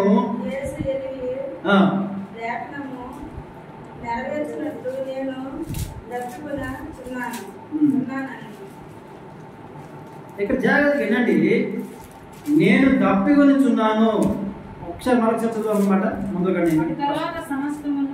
అటు తర్వాత సమస్తమును సమాప్తమైనదని ఎరిగి లేఖనము నెరవేరినట్లు నేను తప్పుకొనుచున్నాను. తప్పుకొనుచున్నాను అంటే మనకు కూడా అలాంటి శ్వాస మనకు కూడా దప్పిక ఏమమ్మా మరి యేసుప్రభుని ఎంత హింసించాడు, ఎంతసేపు చివరి రక్త బొట్టు వరకు ఆయన ఏం చేశారు చెప్పండి, మన వరకు ఆయన కాల్చడం రాయబడి అమ్మా. మరి అప్పటికే శరీరము ముట్టు తుల్యమైపోయింది, ఆ శరీరం చాలా హింసపడింది, చాలా బాధ. మరి ఎన్ని కొరడ దెబ్బలు హింసించారు, ఏవుకున్న 3-4 గంటలను హింసించారు. తర్వాత మధ్యాహ్నం 3 గంటల వరకు కూడా ఏం చేస్తున్నారు, మన ప్రభుని హింసిస్తూనే వచ్చారు. అలాంటప్పుడు శరీరంలో నీరంతా కారిపోయి ఉండొచ్చు. అప్పుడు దాహము దాహము దాహము అన్నట్టుగా తప్పికుని ఉన్నారు ఆయన. నీ జీవితంలో నా జీవితంలో అదే సంక్రమిస్తారు. మనం సిద్ధపడాలి. దానికి బదులుగా ఏమిచ్చారు చెప్పండి, చేదు చిరగిన మొత్తం పదార్థం నడిపించారు. చేతి చిరకనిచ్చారు. చేతి చిరకనిస్తే మనకు దేవునికి తృప్తి అంటాడమ్మా, నీరు కావాలి కదమ్మా. మరి అలాంటప్పుడు తృప్తి కాదు అమ్మా. కొన్నిసార్లు మన జీవితంలో ఏం జరుగుతుందంటే, మన అవసరాన్ని బట్టి మనకు అదే లోటుపాట్లు ఉంటాయి, మన అవసరాన్ని బట్టి లోటుపాట్లు ఉంటాయి. ఆ లోటుపాట్లు బదులుగా ఇంకా అన్యాయమైన మనకి ఏదో సాయం చేస్తారనుకో, మనం అక్కడికి వెళ్తాము. అక్కడికి వెళ్ళిన తర్వాత ఏమవుతుందో చెప్పండి, ఇంకా ప్రమాదాన్నే మోసమే పడతాం. మన జీవితం జరిగింది, ఖచ్చితంగా జరిగింది. అయితే ఎంతో బాధపడుతున్నాను, ఇక్కడికి వెళ్ళాను, వారే మోసం చేశారే, ఇదిగో ఇది నాకు అవసరం తీరుతుందని వెళ్ళాను, వారే మనకు మోసం చేశారే, ఇదిగో తప్పుకొచ్చాను కానీ ఏదో మీరు ఇస్తారనుకున్నాను, అక్కడ దానికి బదులుగా ఏమి ఇచ్చారు, మొద్దు పదార్థంగా చేదు చిరగిచ్చారు. అయ్యో మోసం మోసం మోసం. మన జీవితంలో కూడా మోసము. పెట్టులారా జాగ్రత్త, నేను పొందాను దౌర్జన్యము, నన్ను ఏ పాపం లేని వాడిని కూడా నేను అన్యాయముగా అలాంటి బాధలు అనిపించాను, నన్ను అమడించే పిల్లలారా మీరు కూడా జాగ్రత్త అని మనకు శిలువు యాగం 7 మాటలు మనకి ఇప్పుడు మరి 5వ మాట వరకు కూడా మనల్ని ఆదరిస్తుంది, మనల్ని బలపరుస్తుంది. ఏమమ్మా ఆ రీతి మీరు జ్ఞాపకం చేస్తారు. అక్కడ కూడా మనకేం కావాలి చెప్పండి, ఏం కావాలమ్మా, మనకేం కావాలా, ఇంకా ఓపికే. ప్రభు ఒప్పుకున్నాడా లేదమ్మా, ఒప్పుకున్నాడు. ఆయన ఇంకా అప్పు చెప్పలేదు దేవుడికి, ఇంకా అయ్యా నా వల్ల కాదు, ఇదిగో నీకు ఆత్మకి అప్పు చెప్పేస్తున్నాను అంటున్నాడా, అనలా. ఇంకా చివరి వరకు పోరాడుతున్నాడు. తర్వాత 5వ మాట మనం చూసుకున్నాం కదమ్మా. ఇప్పుడు 6వ మాట చూసుకుందాం. మరి 5వ మాటలోనే మనకి ఇంకో మాట కనబడుతుంది. ఇక్కడ ఏంటంటే ఇంకొకటి మనం కీర్తన గ్రంథం ఒకసారి చూద్దాము. కీర్తన గ్రంథం 69వ అధ్యాయము ఒకసారి చూడండి. కీర్తన గ్రంథము 69వ అధ్యాయము 21వ వచనం రాయబడింది. వారు చేదును నాకు ఆహారంగా పెట్టి, వారు చేదును 69వ అధ్యాయం 21వ వచనం. వారు చేదును నాకు ఆహారంగా పెట్టి, వారు చేదును నాకు ఆహారంగా పెట్టారు, నాకు దప్పిగా అయినప్పుడు చిరకను తాగనిచ్చరి. ఏమమ్మా మరి ఇలాంటి తృప్తి కలగవు. మన జీవితంలో కూడా అవసరాన్ని బట్టి మనం వెళ్దాం, అవసరం బట్టి అడుగుతాము, దానికి బదులుగా కీడే అనిపిస్తున్నాము. కాబట్టి మనకు తృప్తి లేదు, యేసయ్య కూడా తృప్తి లేదు. ప్రియ సోదరి సోదరులారా, నీ బాధ కంటే, నీకు వచ్చిన బాధ కంటే ఆయన ముందుగానే బాధ అనిపించాడు. యేసు ప్రభు తన కొరకు ఏ కార్యం చేసుకోలేదమ్మా. ఇదిగో ప్రజల కోసం కార్యం చేశాడు, అద్భుత కార్యం చేశాడు, ఆశ్చర్య కార్యం చేశాడు. తనకు తాను రక్షించబడినట్టుగా ఒక్క అద్భుత కార్యం ఏమైనా చేసుకున్నాడా? ఏమమ్మా కుష్ఠరోగులకి కుష్ఠరోగం తీశాడు, పళ్ళు లేని వాళ్ళకి పళ్ళు బాగా చేశాడు. మరి నీళ్ళని ఏం చేశాడు చెప్పండి, నీళ్ళని ఏం చేశాడు, ద్రాక్షరసంగా చేశాడు. ఇంకా అనేకమైన అద్భుత కార్యం ప్రజల కొరకు ఏది అవసరమైందో వాళ్ళకి తీశాడు. ఆ పేతురు సముద్రానికి వెళ్ళినప్పుడు, యాటకి వెళ్ళినప్పుడు ఏమి లేవు అతనికి, చేపలు వాళ్ళకి ఏమీ లేవు. వాళ్ళకి ఏమి లేకపోతే ఆ జాలానికి అప్పుడు ఏం చేశారు, నీకు వాళ్ళకి ఏమి లేవా, చింతపడుతున్నావా, నీ బాధపడుతున్నావా, ఏమి లేవని దిగులు చెందుతున్నావా? ఆయన ఏం చేశాడు, మరొకసారి నా మాట చెప్పు, నా కుడి పక్కన సముద్రంకి వెళ్ళి ఆ కుడి పక్కన వలయము వల వేసినప్పుడు వల నిండా చేపలు విస్తారంగా పడ్డాయి. ఆయనకి అవసరం ఉంది చేపలు, కానీ చేపలు ఇచ్చాడు. తర్వాత ప్రజలందరూ తన పాటలు వినడానికి వచ్చిన తర్వాత ఆకలితో ఉన్నారు. వాళ్ళకి ఆహారం లేకపోతే ఏం చేయాలి, ఎన్ని చేపలు, ఎన్ని రొట్టెలమ్మా, 5 రొట్టెలు 2 చేపలతోని తృప్తిగా భోజనం పెట్టాడు. వాళ్ళందరికీ పెట్టిన దేవుడు, వాళ్ళందరికి శ్రమ వచ్చినప్పుడు, బాధ వచ్చినప్పుడు, అవసరం వచ్చినప్పుడు అందరికీ పెట్టిన దేవుడు తన కొరకు బాధ వచ్చినప్పుడు, తనకే బాధ కలిగినప్పుడు ఒక అద్భుత కార్యం చేసుకున్నాడా? ఏం చేసుకోలేదు. చూసారా? అంటే నీకు అద్భుత కార్యాలు ఉన్నాయి కాబట్టి నీకోసం నేను చేసుకున్నాం ప్రభు, మాకు మేము చేసుకోగలము అని మనం రేపు అనగలుగుతాము. ఇవి చేసుకున్నా ప్రభు, ఇదిగో మాకు అలాంటి విద్యలు లేవు, అలాంటి శక్తి మాకు లేదు, అందుకే ఈ బాధ మేము తీసుకెళ్ళాము. రేపు నీవు నేను అంటాం. అందుకే ఆయన అద్భుత కార్యము ఏ సూచక్రియలు కూడా తన కొరకు తాను ఏది చేసుకోలేదు. తను మామూలు మనిషిగా వచ్చి మామూలు మనిషిలాగా ఏమయ్యాడు చెప్పండి? బాధ అనుభవించాడు. ప్రియులారా, ఈరోజు గుడ్ ఫ్రైడే అంటే దాని అర్థం ఏమిటంటే, ఈ గుడ్ ఫ్రైడే ఇదిగో ఈ మాటల ప్రకారం నడిస్తే మంచి శుక్రవారం నీవు అనిపించినట్లే. లేదా ఆచారంకి వచ్చి పాటించే సరిపోతే ఏమో లాభం లేదు ఏమమ్మా. కాబట్టి అతనికి ఆహారము తప్పుగా తీరిందా? తీరలేదు. కాబట్టి నీకు నాకు ఆ పరిస్థితి వచ్చినప్పుడు ఖచ్చితంగా ప్రభు బాధపడ్డాడు, నాకు ముందే బాధపడ్డాడు అని ఆ సమస్యకి మనం ఏం చేయాలి? ఎదురాడాలి. సైతానా, నా ప్రభు ఈ బాధ కంటే బాధపడ్డాడు, కాబట్టి ఏదొచ్చినా పర్లేదు, నా ప్రభు నన్ను విడిపిస్తాడు, నా ప్రభు నన్ను ఏం చేస్తాడు చెప్పండి? నన్ను లేపుతాడు, నన్ను విడుదల చేస్తాడు అనేది మాత్రమే ఆ నమ్మకం, విశ్వాసం మనం కలిగి ఉండాలని ప్రభు పేట మనం చేస్తున్నాం. రండి ఇప్పుడు మరి ఎన్నో నేర్చుకుందాం చెప్పండి. 6వ ఏమమ్మా, ఇప్పుడు 5 నేర్చుకున్నాం కదా, 6వ మాట మనం చూసుకుందాం. రండి 6వ మాట యోహాను సువార్త 19వ అధ్యాయము 30వ వచనం. యోహాను సువార్త 19వ అధ్యాయము 30వ వచనం.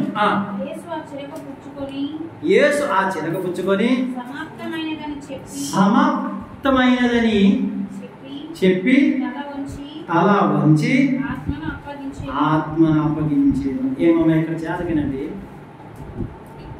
నీకు కష్టం కలిగినప్పుడు అనుకున్నది ఒకటైతే, అడిగింది ఒకటైతే, వారి ద్వారా వచ్చేది వేరే ఒకటి.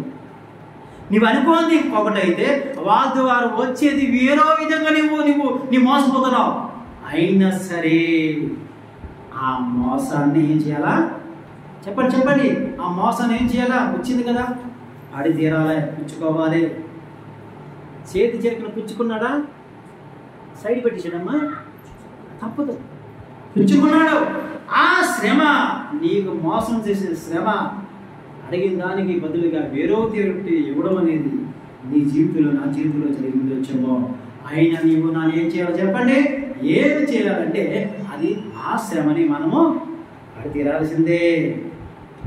అప్పుడే నీవు ఎంతో మాట నీవు నెరవేర్చినట్టు అవుతావు చెప్పండి. 6వ మాట, నెరవేర్చేవాడు నెరవేర్చే దాడుగా అవుతావు. ఏమమ్మా ఆ తర్వాత ఇక్కడ ఏం జరిగింది? అంత సమాప్తము అయింది. అది పుచ్చుకున్న తర్వాత ఏమైందమ్మా? అన్ని నెరవేర్చాడా నెరవేర్చలేదా? సమాప్తం అయిపోయింది బ్రహ్మ. నీవెంత ఇచ్చితువో అంత నేను చేసి తిని అనేటట్టుగా తండ్రికి ఆయన జ్ఞాపం చేసుకుంటున్నాడు. అందుకే మరి ఆయన మరి సజీవంగా ఉన్నప్పుడే ఆయన మాట్లాడు, నీవు నాకు ఇచ్చిన పని అంత నెరవేర్చెత్తిని ప్రభువా అనేది కూడా మనం చూసుకున్నాం. ఇప్పుడు కూడా ఏంటంటే ఆయన అన్ని నెరవేర్చాడు. అంటే మానవులకు కావలసింది వర్తమానాన్ని ఎన్నో అవసరమో అన్ని సిద్ధపరిచాడు. వాక్యం అనేది తయారు చేసేసాడు ఆయన. వాక్యం అనే గ్రంథాన్ని మనకు తయారు చేయడం. ఈ మాటతో ఏం జరుగుతుందంటే వాక్యాన్ని స్థిరపరచబడింది. 7వ మాట ద్వారా ఏం జరిగింది చెప్పండి? స్థిరపరచబడిపోతుంది. అప్పుడు సమాప్తమైంది. అయితే సమాప్తం అయిపోతే సరిపోదు, ఇంకోటి మనం చేయాల్సింది ఒకటి ఉంది. ఏంటంటే చెప్పండి? సమాప్తం అయిపోయింది, వంటంతా వండేసాను అయిపోయిందా? నేను అంత రెడీ చేసేదంత అయిపోయిందా? లేదు, ఇళ్ళల్లా మరి సరిగా అన్ని రకాలు చేస్తాను, సిద్ధపరుస్తున్నాను, అయిపోయిందా? లేదు, పెళ్లికూతురు తయారు చేస్తాను, పెళ్లికూతురు సిద్ధపరిచాను అనుకుంటే అయిపోతా? లేదు, వెళ్ళి పీటల మీదకి ఎక్కలిసి పెళ్లికూతురు ఏం చేయాలి చెప్పండి? ఏం చేయాలంటే తను అర్పించుకోవాలి. ఎవరిని? తల దించుకొని పెళ్లి కుమారుడు దగ్గరికి వెళ్ళి, నేను నీకు చెప్పండి భార్యనే అని ఒప్పుకొని ఏం చేయాలి? అప్పగించుకోవాలి. ఏం చేయాలమ్మా? అది కూడా అదే 7వ మాట రాయబడింది. చూడండి లూకా సువార్త 23వ అధ్యాయం 46. అది 7వ మాట.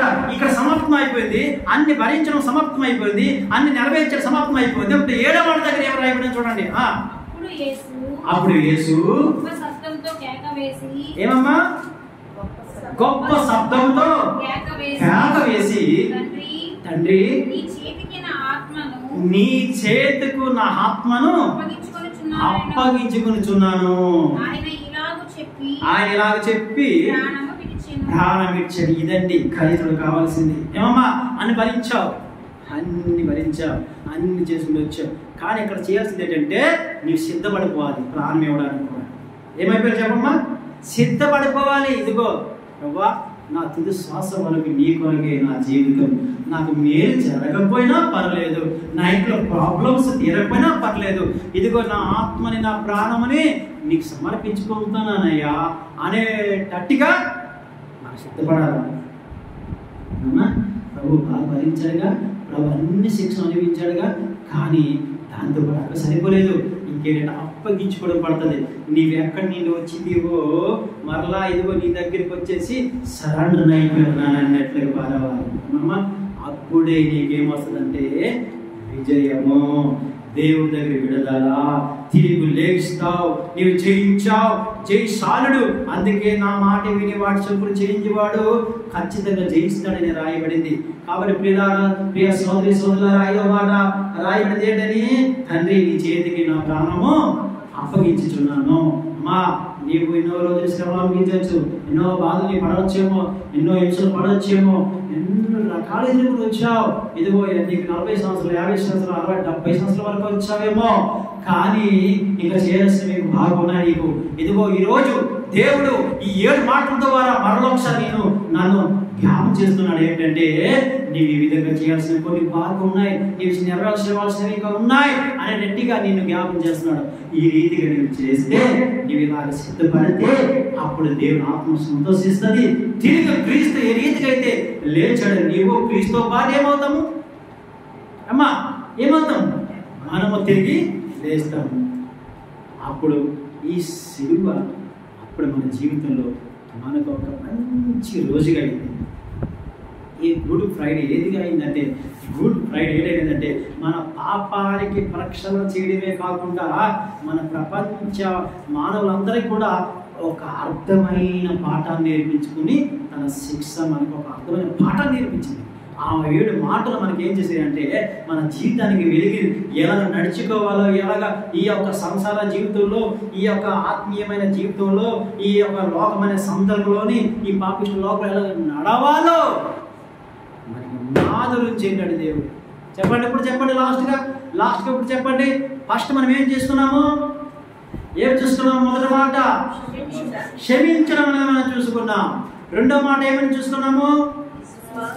చెప్పండి అమ్మా, విశ్వాసం గురించి చేసుకున్నాము. బాధలు వచ్చినప్పుడు కూడా దేవుడు మరి అక్కడే ఉన్నట్టుగా ఉంటాడు. దేవుడు సన్నిధికి వెళ్తుంటాం, ప్రార్థన చేస్తాము. ఆయన ఎక్కడ ఉన్నాడమ్మా? దొంగ ఎక్కడున్నాడు? యేసు దగ్గర ఉన్నావు. నువ్వు ఎక్కడున్నావు? దేవుడు సన్నిధిలో ఉన్నావు. ఎక్కడైతే నా నామం ఉన్నా చెప్పండి, 2-3 కూడి ఉంటారు, అక్కడ ఎవరున్నారు? అక్కడే నువ్వు ఉన్నావు. అక్కడే ఉంటావు. నీ సమస్య తొలగిపోలేదు. అయినా దేవుడికి నీకు డౌట్ వస్తుంది, నీకు బాధ వస్తుంది. అక్కడ నీకు ఏం కావాలి? విశ్వాసం. ఏం కావాలి?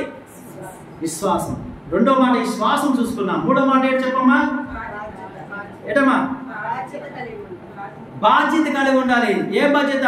నీకు అవకాశం లేదు నీ కుటుంబం చూసుకోవడానికి, నీ తల్లిదండ్రులు చూసుకోవడానికి అవకాశం లేదు. నీ ఇంటి కుటుంబంలో ఎవరికైతే నీకు ఒక బాధ్యత ఉందో అది చేసే అవకాశం లేదు. అయినా సరే నీవు చేయాల్సిన వారివై ఉన్నావు బాధ్యతని. ఇది ఎన్నోదమ్మా? 3. 4వది ఏంటి చూసుకున్నాం? ఏమమ్మా? 4వది ఏంటి? నా దేవా ఒంటరితనాన్ని అనుభవిస్తావు. ఆ సమయంలో కూడా మనిషికి కావాల్సింది ఏంటి? విశ్వాసం కావాల్సింది ఏంటి చెప్పండి? ఒంటరితనాన్ని అనుభవించాల్సిన వారమై ఉన్నామని జ్ఞాపకం చేసుకోవాలి. 5వది ఏంటమ్మా? నేను దప్పికున్నాను అంటే దాని అర్థం ఏమిటి? మనము దప్పికున్నామని ఒకరు కావాలి, ఇది అవసరమయ్యా ఒక కావాలన్నట్టుగా మనం ఉంటాం. కొన్నిసార్లు మన ఇంటిగా మన ఇతరులకు తెలుస్తుంది. అలాంటప్పుడు మనకి ఒకటి అనుకుంటే ఇంకోటి జరుగుతుంది, దానికి వేరొక జరుగుతుంది. ఆయన్ని సరే అక్కడ ఏం చేయాలా? పుచ్చుకోవాలి. అది ఎటువంటి ఘోరమైన ప్రమాదమైన ఏం చేయాలో మనం పుచ్చుకోవాలి. ఆ చేదు చిరకే అని మనం ఏం చేయాలంట? ఆహారం ఇచ్చారంట. చేదు చిరకని ఏం చేశారు? పానీయముగా దహాంకి ఇచ్చారంట. అక్కడ కూడా మనం ఏం చేయాలి? ఇది ఎన్నో మాట అమ్మా? 5వ మాటనా? 6వ మాట ఏంటి? ఇదిగో ఏడు సమాప్తమైంది. పుచ్చుకున్న తర్వాతే మనిషికి ఏమైంది? సమాప్తమైంది. ఆ సమాప్తమైన తర్వాత అంత నెరవేర్చి అక్కడికి అయిపోదు. 7వ మాట గుర్తు చేసుకుంటే 7వ మాట మరి ఇక్కడ ఏం రాయబడి చెప్పండి? మన ఆత్మ లేదా మన ప్రాణాన్ని ఏం చేయాలా? దేవుని అప్పగించుకోవాలి, సిద్ధపడిపోవాలి. ఆ లాస్ట్ వరకు నీకు మేలు జరగకపోవచ్చు. కొంతమందికి అది కూడా మంచిదే. వాళ్ళకి మేలు జరిగింది, ఇప్పుడు రాజులుగా ఉన్నారు, నాకెందుకు మేలు జరగలేదు, ఇప్పుడు నేను ఏమన్నాను అనుకోకూడదు. ఎందుకని అందరికీ బహుమానం అనేది వారి కష్టం కొలది అక్కడ బహుమానము పొందుతారు. వాడు ఇక్కడ మేలు పొందుకున్నాడు, అక్కడ తక్కువ అనిపిస్తాడు ప్రతిఫలం. ఇక్కడ మా శ్రమతోనే మనం చనిపోయాము చివరి వారికి నమ్మకంగా, కానీ అక్కడ వీటికంటే మేలు అనిపిస్తాం. కాబట్టి ఈ మాటలు గుర్తు చేసుకొని దేవుడి దగ్గర మనము ఆత్మ చెప్పుకొని ఈ 7 మాటల ప్రకారంగా మన జీవితం అనుభవించుకొని 7 మాటల ప్రకారం ప్రతి క్రైస్తువును నడవాలని, ఇతరులకు చెప్పాలని, ఆ రీతి నడిస్తే నీ ఒక క్రీస్తుని గుడ్ ఫ్రైడేని నీవు పాటించేవాడిగా. గుడ్ ఫ్రైడే నీ జీవితంలో ఒక కార్యం చేసిందని ఇందు మూలంగా తెలియపరుస్తున్నాను. దేవుడికి మహిమ కలుగును గాక. ఈ రీతిగా ప్రియులారా మనమందరం నడుద్దాం. ఈ రీతిగా రండి, ఇప్పుడు తీర్మానం చేసుకుంటాం. దేవుడు ఎడల మనము ఇప్పుడు తీర్మానం చేసుకొని ప్రభువుని మాటించి తీర్మానం చేసుకొని మనం ప్రార్థనలోకి వెళ్తాం. దేవుడి ఈ వాక్యాన్ని దేవుడు దీవించును గాక.